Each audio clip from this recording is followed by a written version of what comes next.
Kingdom of Secrets, Chapter 1 Silence, Interruption, The Journey. "Attention all Skyfall members," a voice said over a loudspeaker. "Report to the entrance hall as soon as possible. Our vessel will be departing for the Forbidden City in 10 minutes. I repeat." Luna was waiting in the entrance hall of Skyfall's headquarters with a small black suitcase resting at her feet like a miniature dog. She took the opportunity to study the characteristics of the room while she was still alone. The large space was open, with a rounded ceiling made entirely of glass panels. Purple and white tiles made the floor. As always, they sparkled like diamonds under an intense light.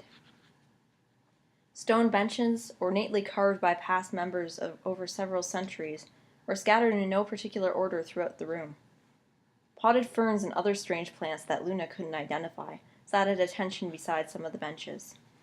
The center of the room was the most magnificent of all, for there stood a fountain, with a wide stone ledge and a deep basin. Crystal clear water spouted from the center of the fountain before arcing gracefully down again. When she had any spare time, Luna would come here to think. The problem was that Skyfall members hardly ever had spare time. They were always out on missions, having meetings, talking to decide on the next mission. It wasn't often that they received requests for help that had been written with such urgency as the one that was delivered earlier that morning through the group's private mailing service.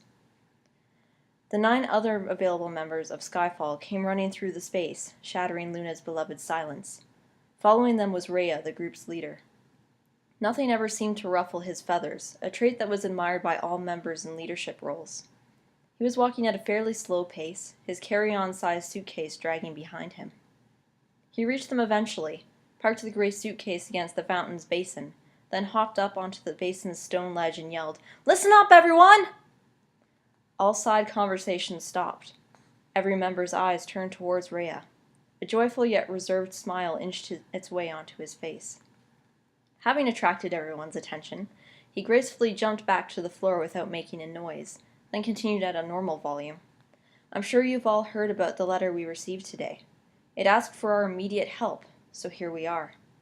I expect that you've all packed some of your belongings and clothing. Unfortunately, I can't tell you how long this mission will last, as the current severity of the situation is unknown. But there's no sense dwelling on small, unimportant details. The big picture is much more important. The citizens of Sundance need our help. Let's board the vessel and go directly to the Forbidden City." Silence still penetrated the group long after he'd finished speaking. Rhea cleared his throat, then said, "Well, let's go!"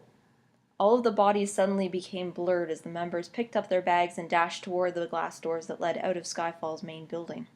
A bit stunned, Luna didn't budge an inch until Rhea grabbed her right hand and pulled her to her feet. "We can't have anyone left behind," he said, smiling slightly. "Yeah, thanks," Luna muttered, lowering her eyes respectfully. She gripped the plastic handle of her suitcase and took off across the tiles, the suitcase almost tipping over behind her.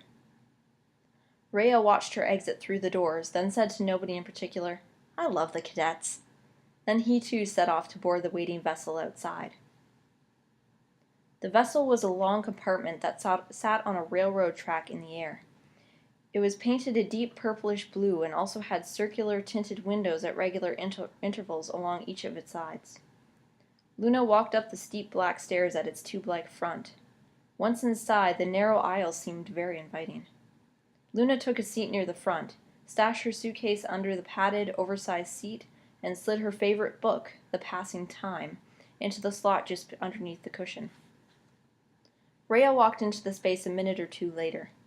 After whispering something to the driver, he sat down 3 rows ahead of Luna on the opposite side of the aisle. The driver's black-gloved hand pushed the vessel's shifter into drive and forced the gas pedal to the floor.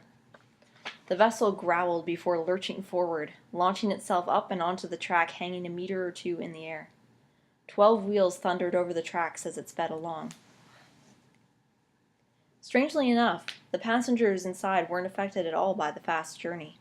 Some Skyfall members were up and walking around to socialize with their companions. Luna stayed in her seat and pulled the book out from under the cushion. She read the paperback silently for most of the journey, despite the vessel's sharp turns and almost constant dips and rises. Once she turned her gaze upwards and took a quick look around the interior of the vessel. When her eyes turned to the front, she gasped. The driver was asleep. Luna moved towards the sleeping driver, but Rhea put his arm in front of her. He was wearing a long-sleeved black robe with Skyfall written down the front in block letters. "It's all right," he whispered, as though entranced. "He put it on auto." Silence. Then he continued in the same low tone. "You want some green tea?" Luna stood in shock, her mind completely frozen. Finally, she gathered her thoughts enough to mutter, "Okay." The next thing she knew, Luna was sitting next to Skyfall's leader while he poured the contents of a small white ceramic teapot into two handleless cups, all the time humming a tune she wasn't familiar with. "That song is pretty," she said quietly, taking the steaming blue cup that he offered her. "You think so?" Rhea was staring distantly into the greenish-yellow liquid sloshing slightly from the vessel's movement. Luna thought it best not to comment. He raised his head suddenly and looked past Luna, out the round porthole window at the rolling green landscape. "Yeah, it is," he finally said. "Well, this is weird," Luna thought to herself. "Do not fall, do not die, always keep the country by your side," Rhea mumbled. Pardon?" "That's part of the lyrics to the song," he replied coolly. "Oh, that's neat," Luna said aloud, though Rhea wasn't listening. "You'd better get back to his seat," he said, filling the awkward silence. "We'll be stopping soon." "What about the tea?" Luna asked. Her cup was only half empty, and she didn't want to waste the rest. "Keep it," Rhea replied. "Keep it?" Luna couldn't believe her ears. "Yes, so that, even if you leave Skyfall someday, you'll always have a memory." "Thanks. Now get back to your seat, I'm serious." When Luna stood and was standing in the aisle, he gave her a light push, which sent her stumbling towards her seat. She almost spilled the remainder of the tea.